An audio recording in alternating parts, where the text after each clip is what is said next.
facilitating the wrap-up on the Butcher Benton package. I'm Lieutenant Dick Chasen. This hadn't been a routine case, and to find the answer, I've had to put a lot of little pieces together. It began on the day most cases can be called closed. It was the day before the butcher was to be executed. He was visited by his attorney, Paul Lowe, in the death house. It was at this first meeting the Butcher Benton case took its first switch. Well, that's it, Butcher. The evidence against you was so strong, the governor turned down your appeal. You're a rotten liar, Lowe. You started railroading me from the beginning of the trial. And now you're still trying to throw me curves. Look, I don't blame you for being edgy, but get this straight. I didn't double-cross you. I never worked harder for a client. You mean you never worked harder for a client to get him sentenced? You were a fool, Butcher.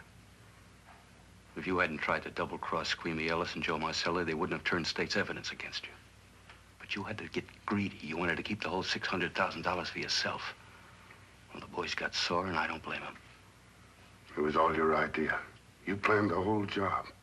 You hired us. When you found out I'd staged the money, you decided it was time for me to die. You got those two crumbs to turn state's evidence on me. You stinking rotten mouthpiece. We both know that isn't true, Butcher. Now, look, what's the sense in not giving me the money? It's not gonna do you any good. Well, I'll have the satisfaction of knowing that none of you three crumbs are gonna spend it. What about Eva? Don't you owe her something? You tell me where the money is, I'll see that she gets your share. I've got a different idea. I'm gonna kill you and Squeamy and Joe. Then I'll take care of Eva myself.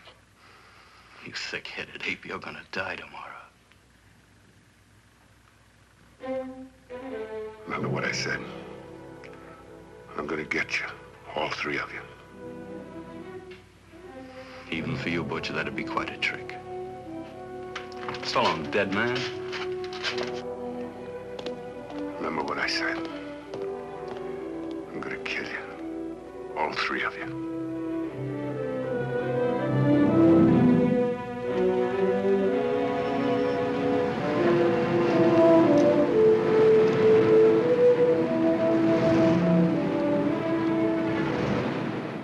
Back in Los Angeles, two men sat in a barroom listening to a newscaster tell his headline story. He played up big the butcher's threat to kill Paul Lowe, Squeamy Ellis, and Joe Marcelli for their having turned state's evidence against him. Squeamy Ellis didn't seem happy over the butcher's threat. Neither did Joe Marcelli. But they had figured, once a dead man, always a dead man. But this was one time everyone was in for a surprise, including the entire police department.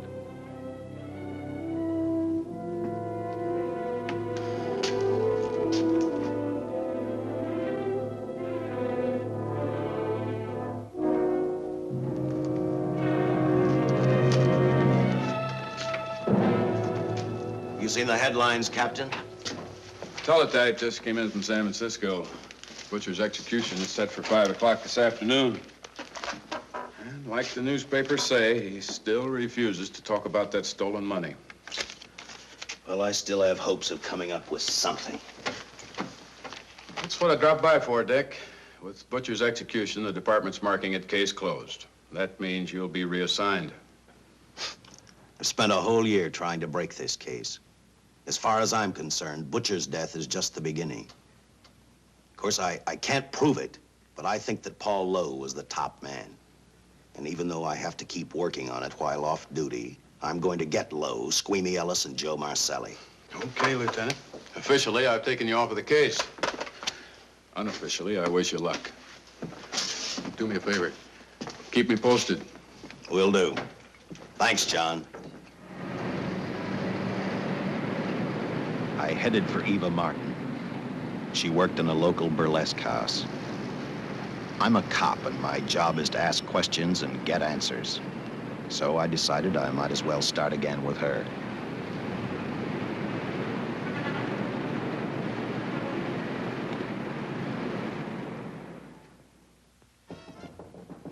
Come in. Oh. What do you want? I'd like to talk to you. Talk? You're a cop, aren't you? That's a good question. I can't even find a 3-ton armored car, let alone the $600,000, and I've been on the case a year. I've told you, and I've told you, and I've told you. I don't know anything about the money. I never did. Benton's gonna be dead in a little while. I thought it might make a difference. I never knew anything about the money. Call me dumb. I didn't even know Charles was in the rackets until the trial. Now, take it easy, kid. You're on, Eva.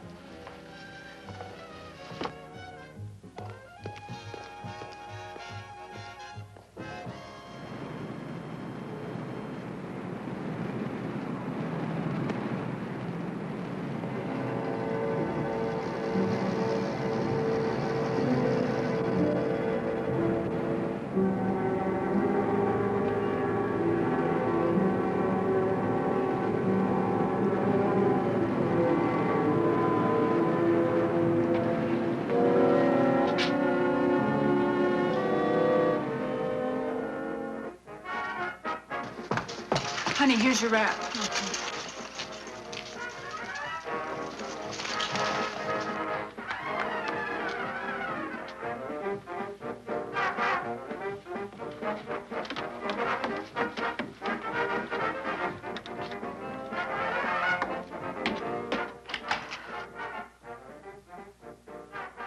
A few moments ago, Butcher Benton, without revealing the whereabouts of the $600,000 stolen in the armored car holdup, paid for his crimes against society in the gas chamber at San Quentin. Now for a look at the international scene. Today... Come on, baby. Don't waste tears on Benton. I feel so badly about Charles. If I'd known, maybe I could have done something. How about a drink? We could both use one. An artist can't drink while she's working, Paul. Boy, see.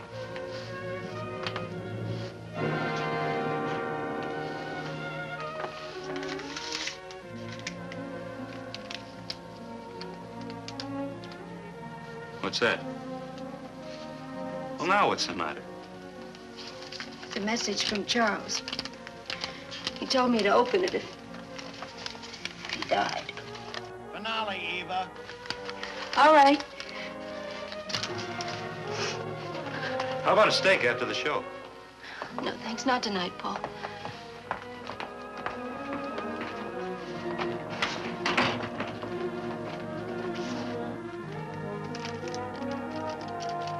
I didn't find out until much later, but Paul Lowe, in opening the letter the butcher had given Eva, found a map outlining a section of the city sewer system, and clearly identified was the spot where the butcher had hidden the stolen payroll. He replaced it with a $50 bill. I guess he figured $50 to gain $600,000 was not a bad day's work.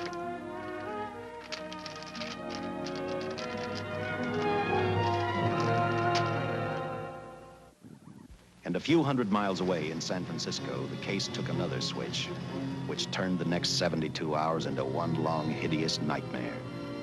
Dr. Bradshaw, a distinguished biochemist, was making preparations for a final experiment which he hoped would lead the way to a cure for cancer.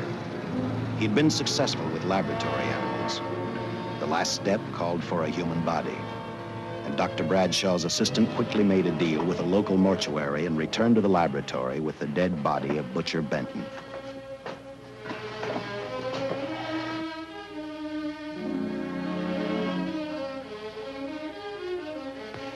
You made good time. Well, I didn't waste any. Any trouble? No, I just handed the money over and moved the body into your station wagon. That was that. Good.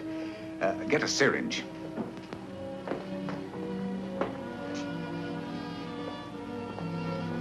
He's in good shape. Well, I hope so. We'll get other blood samples later. We'll run this one through fast. Right. Now wheel him into the machine and then raise him. Right.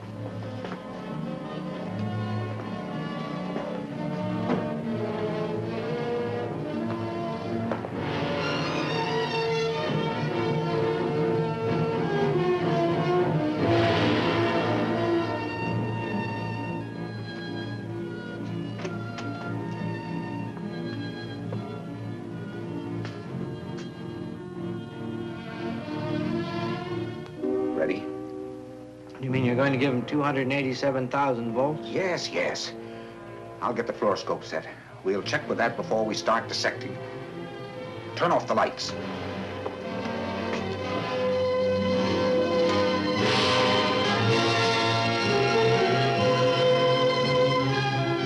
There you are, old boy. If you respond properly and my theory is sound, you'll be more famous dead than alive. Throw the switch.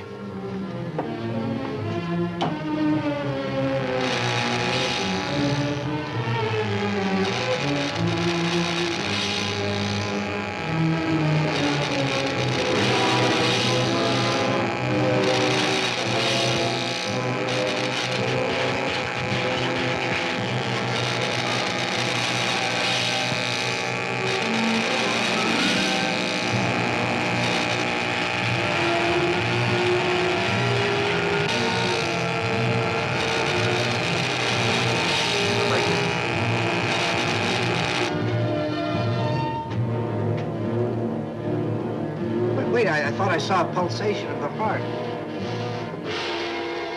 You're right. Dr. Bradshaw is beginning to breathe. You've brought this man back to life. No. The heart muscle has simply responded to a terrific electrical shock, that's all. Yes, but it does prove that the cells still function. Dr. Bradshaw, he is alive. A shock reaction, it can't last. His cells are multiplying now, if your theory is right. We could keep that reaction going longer. But it's worth a try. Get the body out.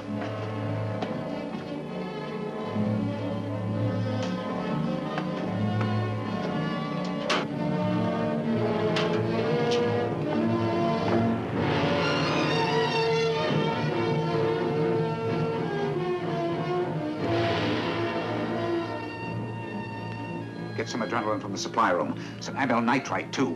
Hurry, hurry.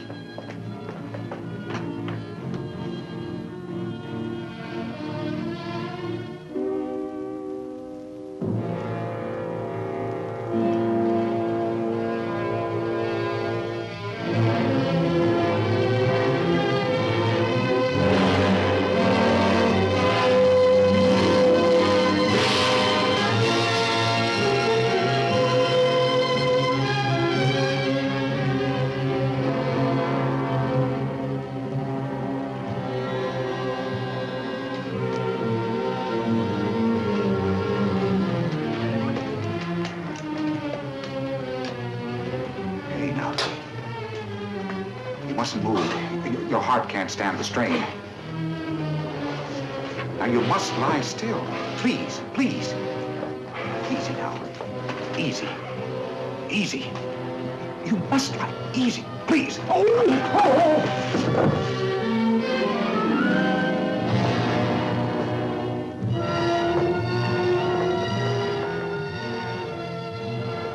Dr. Bradshaw's experiment had given life back to the butcher. He tried to talk, but the electrical voltage had burned out his vocal cords. Yet it hadn't destroyed his brain. He knew who he was. He knew who he hated. As he stumbled about the room, I think he thought only about one: kill Lowe, Squeamy, and Joe Marcelli. The tremendous electrical voltage that Dr. Bradshaw had given the butcher had increased his cellular structure to the point where he was no longer a man. Dr. Bradshaw's experiment had created a vicious, brutal animal with an almost inconceivable amount of strength. Dr. Bradshaw must have believed the butcher's regained life would last for only a few minutes. Therefore, instead of calling for help, the doctor decided to handle his creation alone. Now, easy, Benton. Just relax. I'm a doctor. I want to try to help you. Do you understand me? You're in my laboratory. The execution was carried out and you were declared dead. I tried an experiment on you and brought you back to life, although I didn't intend that. Now, you've had a great shock. Now come and sit down. Now, be quiet. Now, come and sit down. Take it easy. That's the boy.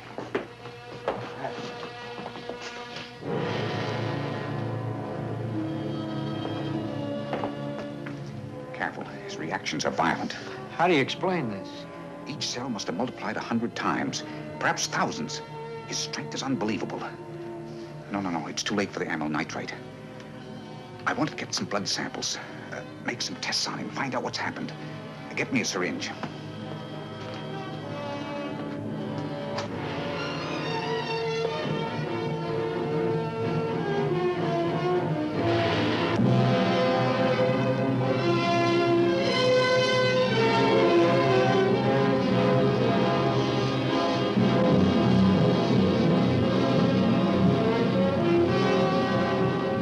Why won't the needle penetrate the skin? Tissue must be nearly a solid mass of cells. How are we going to get the blood sample? Surgically, perhaps.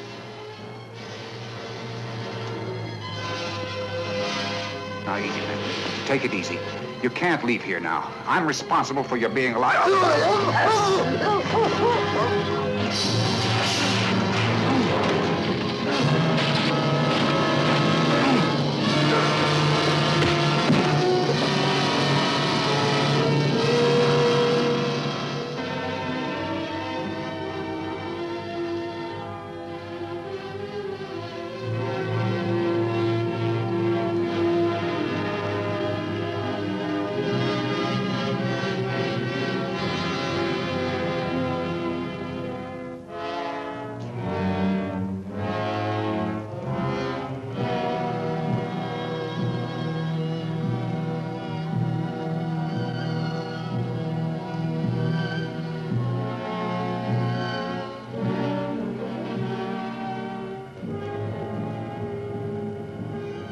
Towards the end of this case, Captain Lauder and I found out the doctor and his assistant had been murdered.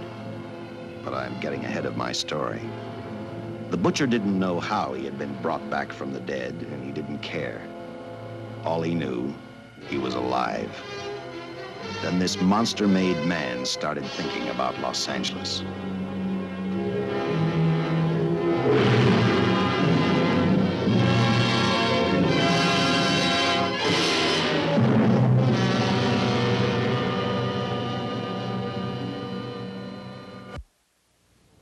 On that very night back in Los Angeles, I decided to stop playing detective for a little while. I went to the burlesque house to ask Eva to have dinner with me. After all, the butcher was dead, and if I got lucky, sooner or later, I figured Paul Lowe would lead me to the stolen payroll. In a way, that possibility made me even feel better. It's not fair to watch the show from backstage. Next time, I'll pay admission. I take it by that remark you like my routine. Yeah, you're pretty good. What I can't figure out, though, is why you stay in a place like this. It shouldn't be hard for someone like you to get a job in a class spot. If you weren't a detective, I'd be willing to bet with a line like that your next remark would be, how about dinner? Well, not exactly dinner, but a hamburger might be a good idea. If you're asking in an official capacity, I can't say no. I'm off duty. For the past 6 months, all I've ever called you is Lieutenant Shayne. Do you have a first name? Uh-huh. Dick. Give me 10 minutes for a quick change, because you just made yourself a date, Lieutenant. I mean, Dick.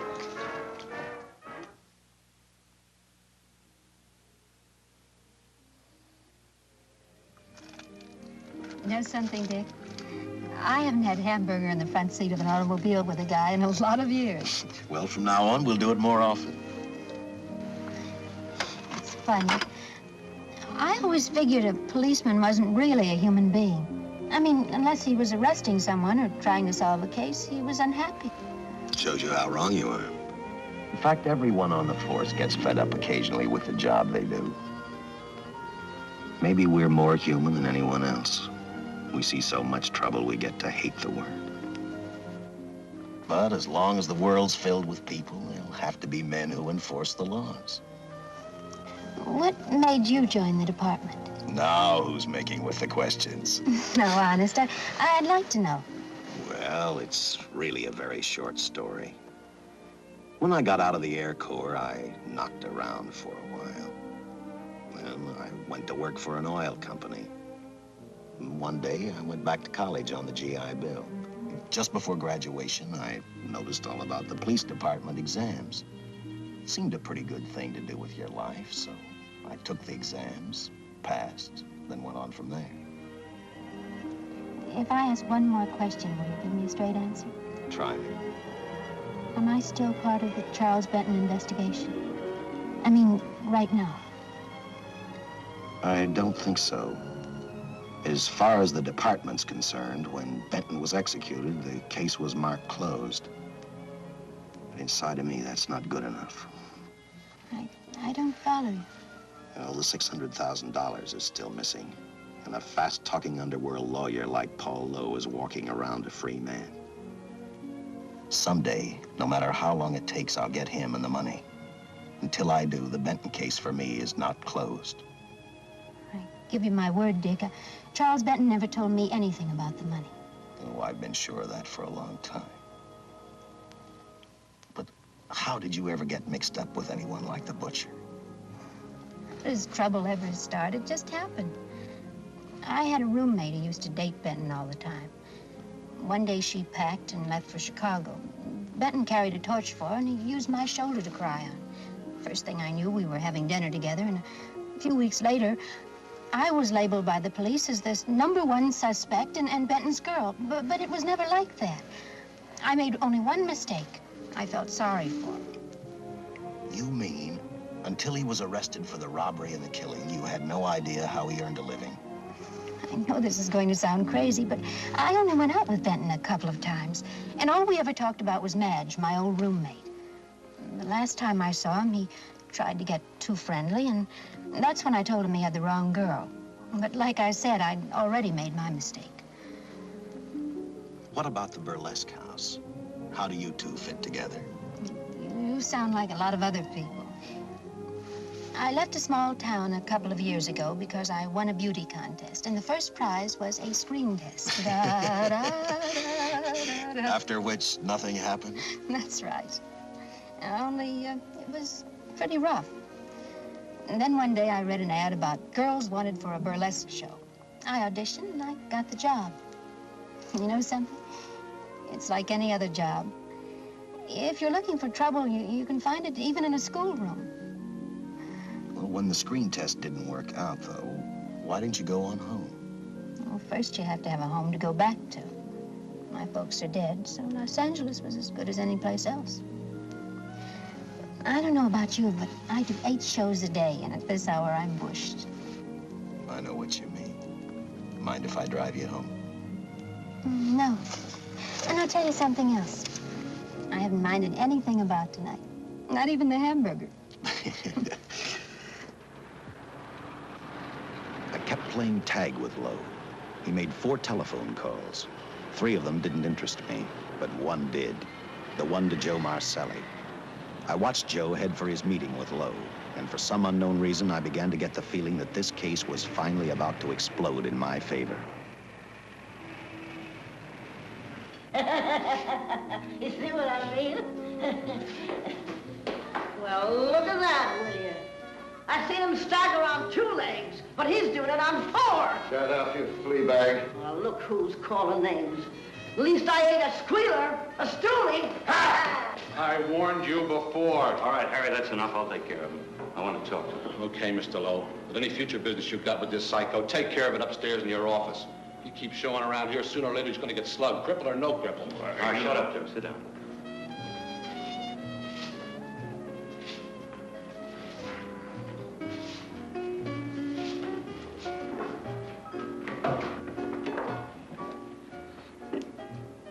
I need a shot, bad. You'll get one after I've talked to you.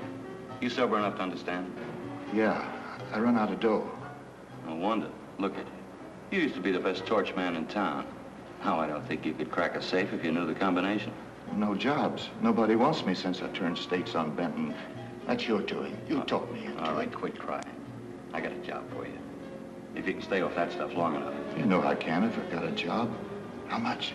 What is it? It's $2 grand in it for you. Where? Right near where he pulled the job. Interested? $2 grand ain't much out of 600,000. There'll be other expenses. Besides, that money's plenty of it. Now, you want it, or do I get another boy? I'll do it. How soon do you want me to go to work? Set it up for tomorrow night. Call me before noon. I'm going to the races. 1. And that's all. The job's over.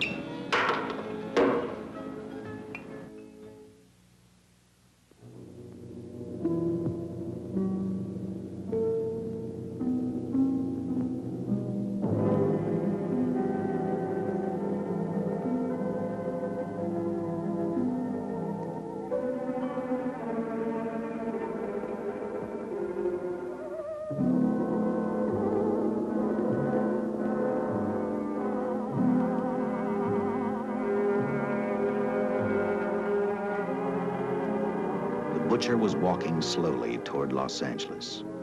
He'd traveled through wooded hills to prevent being seen by anyone. Finally, he came to a quiet road. He stopped to get his bearings. And then he saw her. He saw something else. An automobile. For the butcher, that rang a bell. With a car, he knew by the next afternoon he'd be in Los Angeles in plenty of time to catch up with the 3 men who had double-crossed him.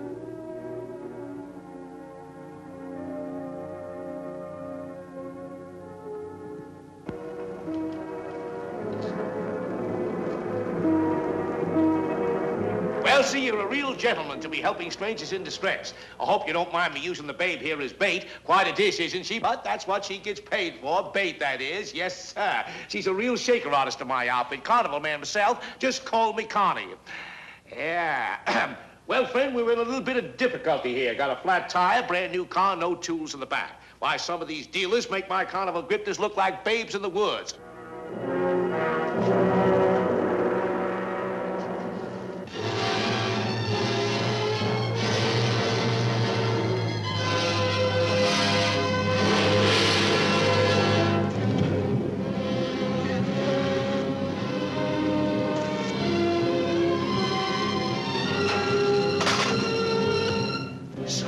Holy. Say, who you with, friend? Let it down. Let it down. No matter who you with, friend, believe me, I can do better for both of us. I'll make a fortune for the both of us. Oh!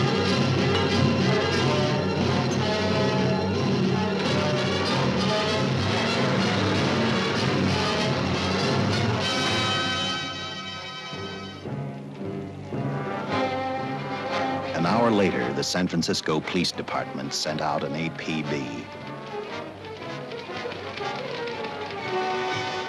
Squads were sent to various parts of the countryside.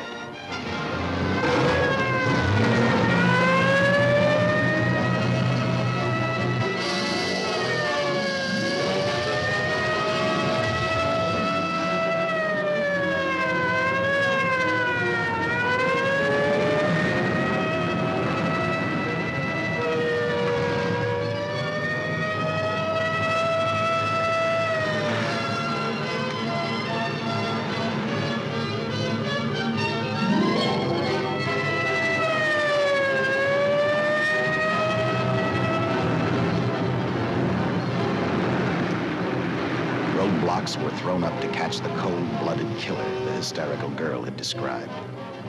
Each squad kept reporting back to Central Headquarters, and each of their stories was the same. So far, none of them had spotted the car the killer was driving. Orders were given to shoot to kill, because from the girls' further accounts, they realized they were dealing with a maniac.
I trust that this information will answer all of your questions. If I can be of any further service, let me know.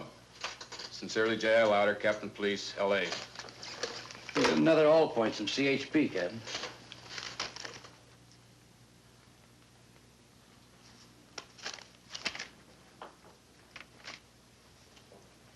These reports sound like they come from a bunch of loonies. You sure do. There it is. Sergeant. Yeah. I want Lieutenant Chasen to look these over as soon as he comes in. All right, Captain. The next morning, I read the stories of the brutal murder of the 2 police officers. I also read the witness's statement about the bullets having no effect upon the killer.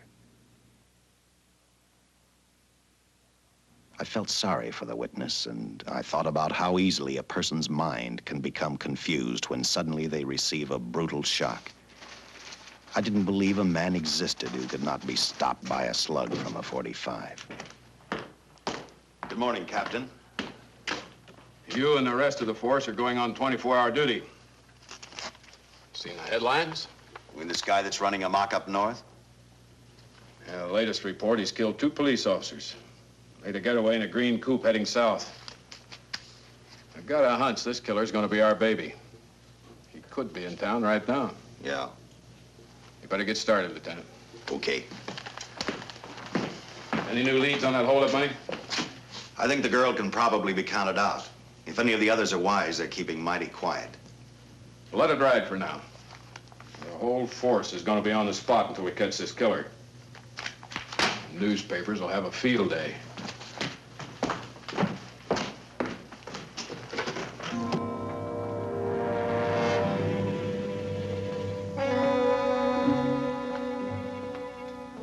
We were wrong about 2 things. The killer was already in our city, and we didn't know he was Butcher Benton. He headed straight for Eva Martin. He went to her dressing room to get back the map he had left in the envelope with her. He wanted first to check his money, then catch up with Lowe and the others.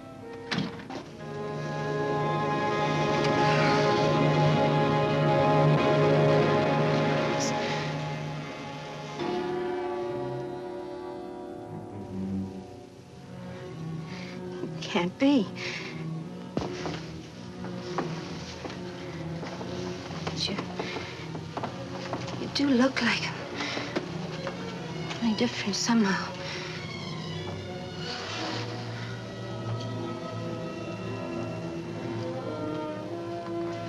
It is you. Why didn't somebody tell me? What's happened, Charles? Those look like bullet holes. Are they?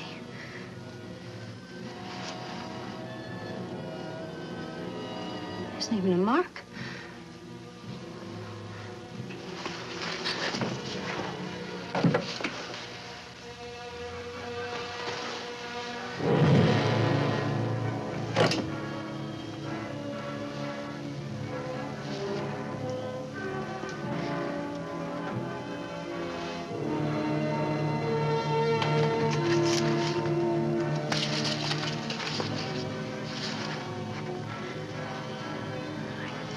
I opened it like you told me, and I found the $50.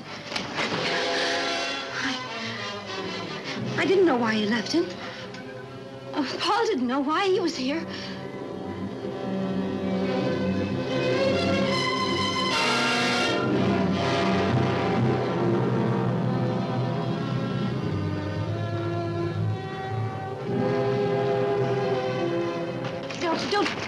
Don't think crazy. The name of Paul triggered his hate. He left her dressing room and started for Squeamy Ellis and Joe Marcelli's place.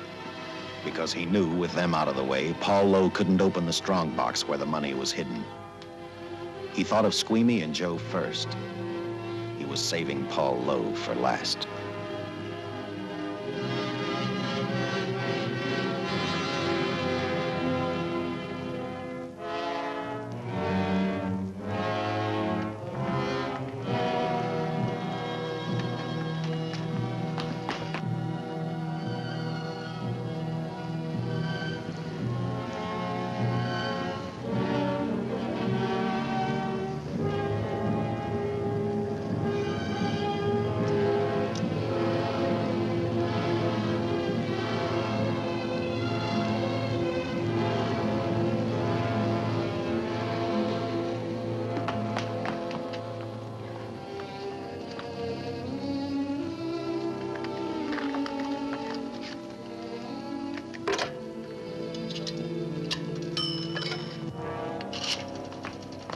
Eva, can I borrow your eyebrow pencil?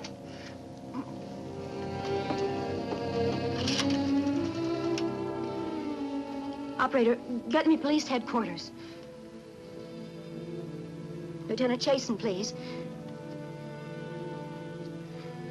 When do you expect him? Well, tell him Charles Benton is alive, and even bullets can't stop him. I'm not crazy. Just say a friend of Charles, he'll know.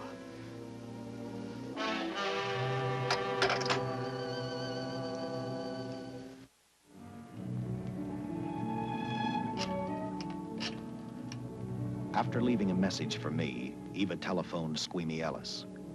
She tried to tell him the butcher was alive and on his way over to kill him. Squeamy didn't believe her, and in a way you couldn't blame him. Who in their right mind would believe a man had returned from the dead? What Squeamy actually believed was that the butcher, before his execution, had hired a killer to carry out his threat.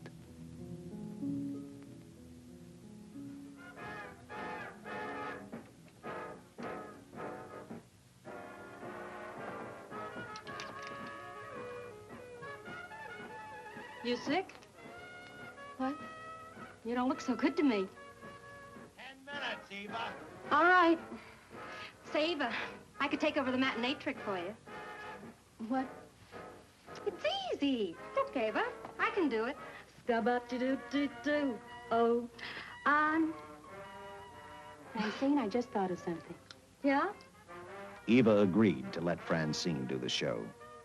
She hoped she'd be able to interrupt the butcher before he arrived at Squeamy's hotel.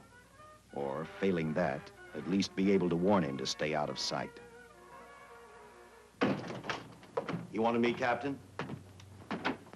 Yeah, I just had a rundown on those fingerprints of the stolen car up north. We got nothing on the driver who was killed or the woman with him. Take a good look at these.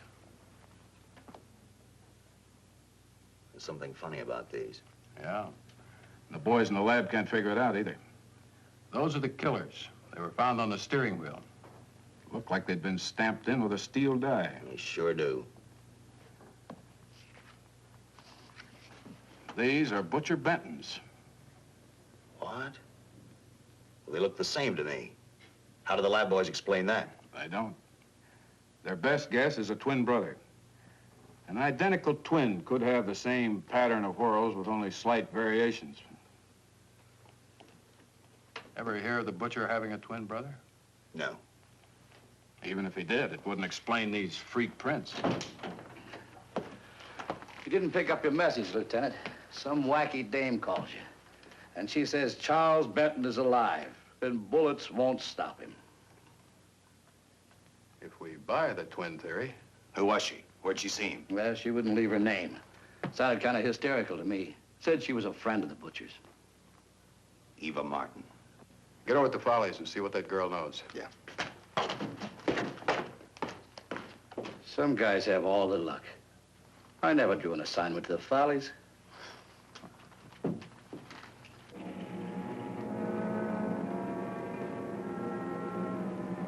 Meanwhile, the butcher headed for Squeamy's hotel.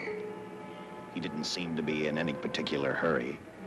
Actually, he seemed like any normal person, on his way to work or on his way home.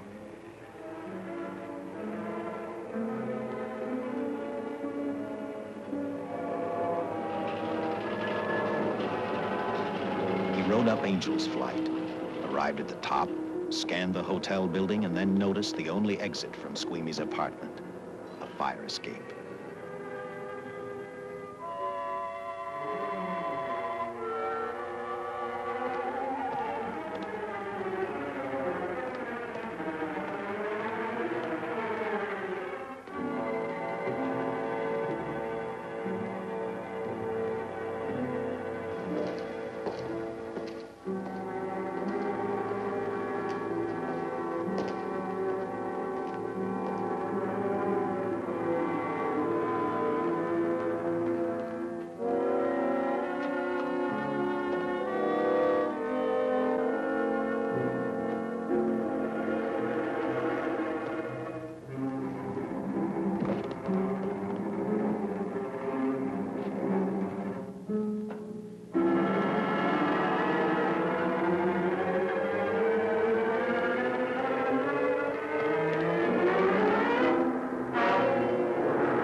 Butcher was figuring his next step. And as he looked at the dead cop, he thought about Paul Lowe, the next man on his list. Seen Joe Marcelli? Not since last night when I told him I didn't want him around here no more. Give me a shot.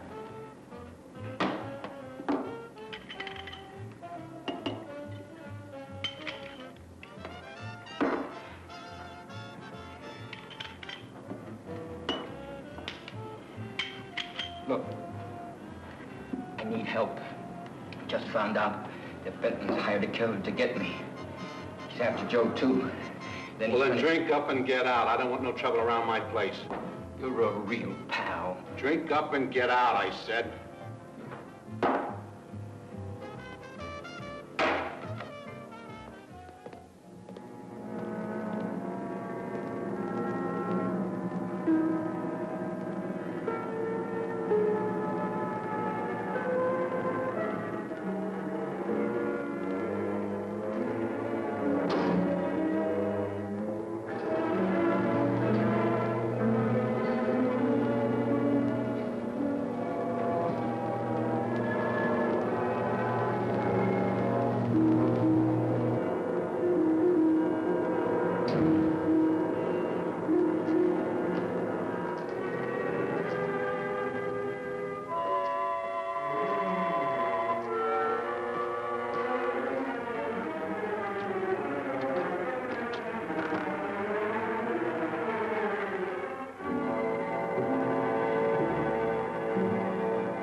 Operator, get me the police! Police! Yes!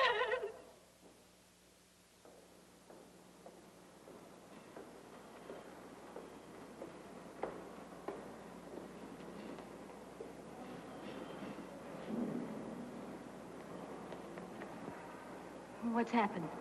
A guy named Squeamy got thrown from the 5th floor. He's deader than a mackerel. Customer of mine. You mean Squeamy Ellis? Yeah, that's it. Just Squeamy. No one else was killed. Ain't one enough?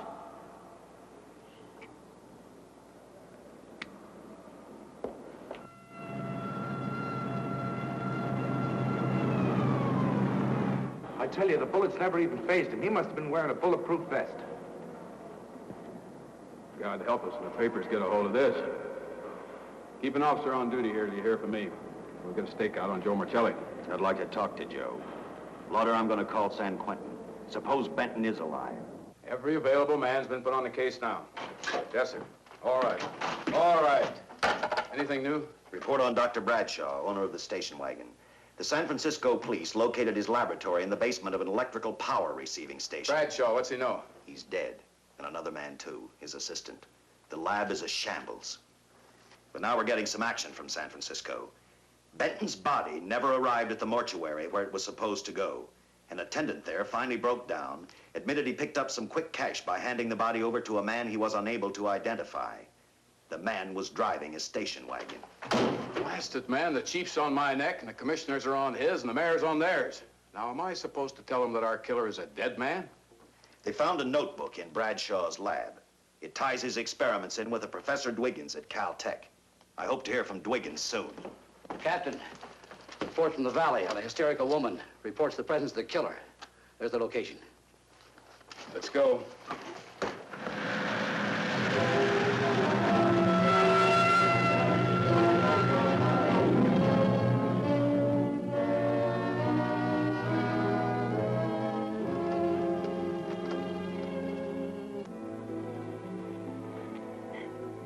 You and your boyfriend had a little fight, and he got out of the car to take a walk. You noticed that he walked down toward the sump area in the direction where you'd seen those lights a short while before. What happened then, miss? Please try to tell us. Well, I just sat there a few minutes, I guess. I was pretty mad. Then there was a loud crash, like heavy metal, sort of, from down here. I got out of the car to get a better look. I heard Jimmy cry out something. I couldn't make out the words. Then down here, in a patch of light, was Jimmy. And coming toward him was this man. Big man. Lifted Jimmy up over his head like he didn't weigh a thing. Jimmy screamed. Just once, before he broke Jimmy's back. I heard it snap that far away. Then I started running till I found this house. They let me use the phone. Thank you, mate. We'll see that you get home right now. O'Malley, see that the young lady gets home all right. Paul Lowe, while driving to his office, heard a radio commentator report the murder of Joe Marcelli. And what shocked him most was when the broadcast identified the killer as possibly being the butcher. Lowe headed straight for Eva Martin at the Burlesque Theater. Oh, you gave me a start, Mr. Lowe. What are you doing here? Where's Eva? Oh, I'm taking her place. I'm going to wear her costumes. What's it to you? I asked you, where's Eva? Hey, don't get physical. Well, watch your tone of voice, Buster. I told you. Little Eva isn't here. I could see that for myself. Where is she? She's at police headquarters. That's where she is. Yes, sir. No, sir. Captain Lauder's still with the mayor. The killer dropped out of sight. He was last seen in the Hollywood area. Yes, sir. We know he's dangerous. Every angle's being covered. Yes, sir. I'll tell him.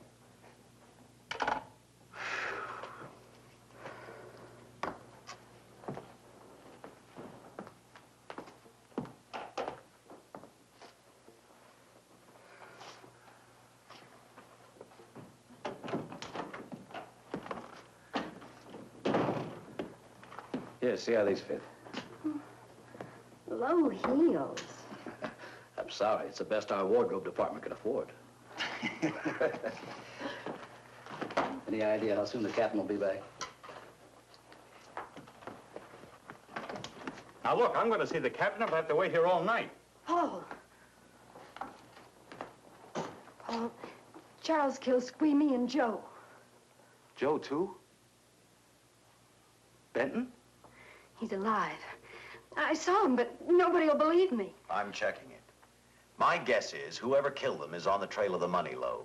Now, maybe you'd better start talking if you know anything about it. I don't know anything. Did the butcher have a brother? No, no brother. It was Charles. I saw the tattoo on his arm. Look, I demand police protection. Where's the money, Lowe? You heard me. I demand protection. I know my rights. We put stakeouts on your office and home. Well, that's not enough. It's enough as far as we're concerned.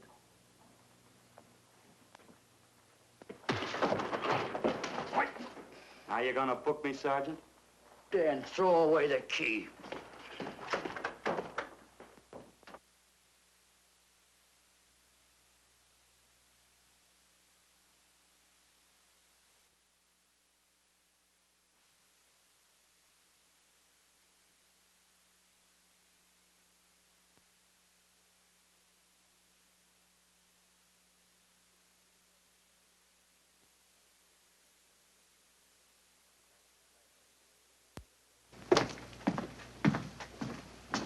Thank you. Come up with anything yet, Dick? Oh, we've checked every hotel, motel, and rooming house in town.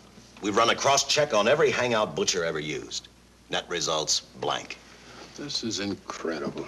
We not only discover a dead man turned killer, but it's beginning to look like he plays ghost, too. He's somewhere in this city, and if we have to take it apart brick by brick, we've got to get him. I may be way off, but I think Paul Lowe could tell us a lot. Maybe. But it's a cinch he's not going to. Well, suppose he had no alternative. You better grab some coffee. Your mind's beginning to play tricks on you. No, now, wait a minute. When Lowe came to us for police protection, it was because he was scared stiff the Butcher would add him to the list of Squeamy Ellis and Joe Marcelli. Go on. It figures, too. When he slugged the sergeant, he knew we'd book him right away. Oh, this Lowe's a pretty cute character. But we can play the same game. You mean we'll threaten to release him? Well, not exactly. You tell him you realize that he was excited, that throwing the punch was accidental. Tell him we're not going to make a charge, that he's completely released. Lieutenant, you know we can't do that. Lowell made his first mistake when he hit the sergeant, and that'll get him a year. As far as the department's concerned, at least it's a small victory. If my hunch is right, Lowe won't want to be on the streets with the Butcher looking for him. And he may talk, and talk a lot. Enough maybe for us to get rid of him permanently. Even lead us to the Butcher. If he's frightened enough, that might work. But if it doesn't... No, Dick, I'm not going to release him. I want him out of my way so bad I can taste it, but not bad enough to be responsible for getting him killed. The good thing about that, Captain, is the fact we know it, but Lowe doesn't. Let's give it a try. All right, Lowe. Come on out. I think you'll find everything in there. You're free to go, Mr. Lowell. Wait a minute. Who do you think you're kidding? You arrested me for assaulting an officer. Court, I'll plead guilty. With luck, I might get off with 6 months. For a lawyer, you're forgetting a very important point. If no charge is made, there's no trial. It was a tough day for everyone. We figured your nerves were on edge, and when you threw the punch, you didn't know what you were doing. I've squared everything with the sergeant. It's all over, all forgotten. Yeah? Why'd you bring a stenographer? Simply because I wanted a record of our conversation at the time of your release. Okay, Lowell, let's go. Oh, wait a minute. Once out on those streets and I'm a dead man. You let me go, you'll be responsible for murder. Oh, come off it, Lowe. You're imagining things. You know the Butcher threatened to kill me. You set me free, he'll do it. Well, that's just a risk we'll have to take. But the way I look at it, Mr. Lowell, you'll be okay. Look, Captain, I'll make a deal with you. You keep me here and I'll tell you how to recover the money. Maybe even catch the Butcher. No deals, Lowell. You'd probably tell us anything just to stall for time. Come on, let's get out of here. Now, wait a minute. All right. I'll tell you the truth. Start taking this down. I, Paul Lowe, hired Butcher Benton, Squeamy Ellis, and Joe Marcelli to pull off the armored car holdup. And then Lowe continued with his confession. He told us about finding the map. He showed us the exact location of where the Butcher had hidden the stolen payroll. And he gave us a most important answer. The explanation as to how the Butcher was able to elude detection. His means of escape was the sewer system beneath our city.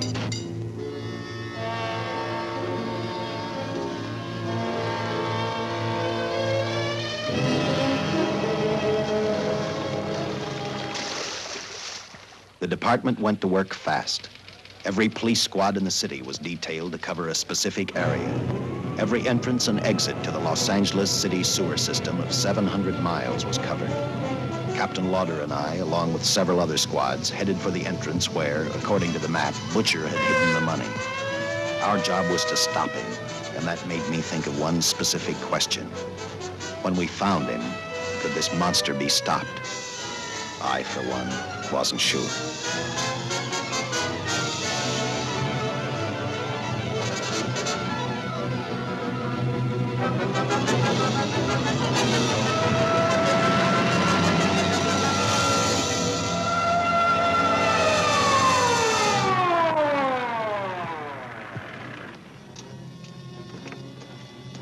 Everything all set, Lieutenant? City engineers mapped out each possible exit. The squad of officers are spotted at every point. If the Butcher can be caught, now's the time. Well, after I talked to Caltech, I called on the fire department for a little help. The professors thought a flamethrower might stop him. Flamethrower? I suppose their boys have had a chance to join our squads by now. I see we have one with us here. Have you thought about what'll happen if this doesn't work? No. I've been praying too hard that it will work.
This is where we split up.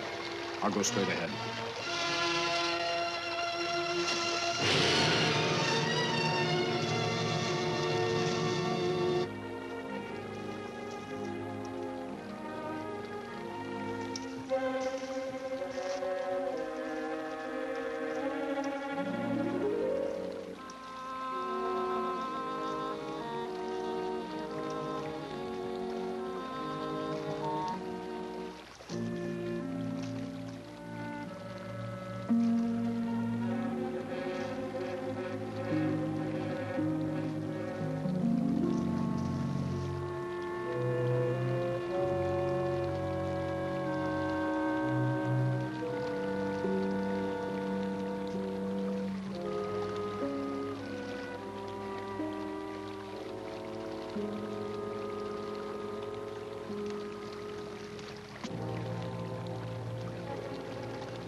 If this map's right, we're off our course. We'll have to backtrack.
Let him have it.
And the tremendous shock of electricity that brought the butcher back to life destroyed him.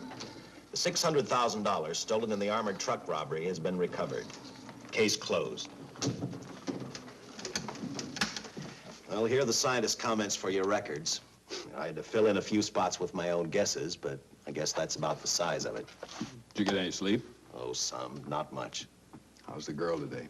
Well, I called the hospital about an hour ago. She'd gone. Gone? Where? Well, she told him she was a working girl and that she'd been away from the job too long already. Quite a girl. Yeah. Say, how about that time off I've got coming? 48 hours, beginning right now. With some resting.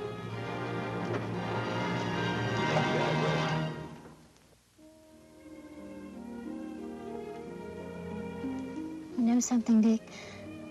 The past 72 hours seem like a bad dream. That rest in the hospital today really gave me a new lease on life. Now that it's over, I can't believe it actually happened. The important thing is to remember, it is all over. I suppose you'll be assigned to another case. Now, I'll have to give up hamburgers in the front seat of the car for steaks in a restaurant. No, I've thought about that. In fact, I decided to do something about it. I started by talking the captain into a short holiday, and just about an hour ago, I got you fired. What? What did you do that for? I figured that being my wife would take up all of your time. Even if I wanted to say no, I couldn't. You're not supposed to say no to a detective. I figured that, too.